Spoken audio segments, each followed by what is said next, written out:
સુરતમાં મારમારી મોબાઈલની લૂંટ ચલાવનાર 3 આરોપીઓને સુરત પોલીસે ઝડપી પાડ્યા છે। મળતી માહિતી મુજબ સુરતના વેસુ વિસ્તારમાં આવેલી એક હોટલમાં કેકુ લલિતભાઈ મહંતો અને ઇન્દ્રનારાયણસિંહ બંને વેટર તરીકે કામ કરે છે। પોતાના રોજિંદા ક્રમ મુજબ તેઓ 12.5 કલાકે હોટલમાં કામ કરી અને ભરથાણા સ્ટાફ રૂમમાં પરત જઈ રહ્યા હતા। ત્યારે અલથાણ સ્થિત સ્વર સંગીની પાસે જાહેર રસ્તે બાઇક ઉપર ધસી આવેલા 3 અજાણ્યા ઈસમોએ ડિસમિસ બતાવી જે કંઈ ખિસ્સામાં હોય તે આપી દેવા ધમકી આપી હતી। બંને વેઇટરોએ આનાકાની કરતા લૂંટારુઓએ ધક્કામુક્કીનો માર માર્યો હતો અને ઇન્દ્રનારાયણના તેમજ કેકુના એમ 2 નંગ મોબાઈલ ફોન જેની કુલ કિંમત 18,000ની હતી તેને લૂંટ કરી લૂંટારૂ ત્રિપુટી ભાગી છૂટી હતી।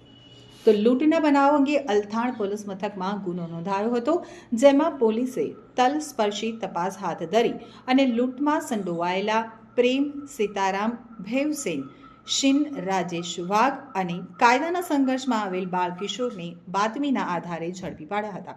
તો પોલીસે કુલ 5 મોબાઈલ ફોન, 1 બાઇક અને 1 ડિસમિસ મળી કુલ 75,000 રૂપિયાનો મુદ્દામાલ જપ્ત કરી આ મામલે કાયદેસરની કાર્યવાહી હાથ ધરી હતી।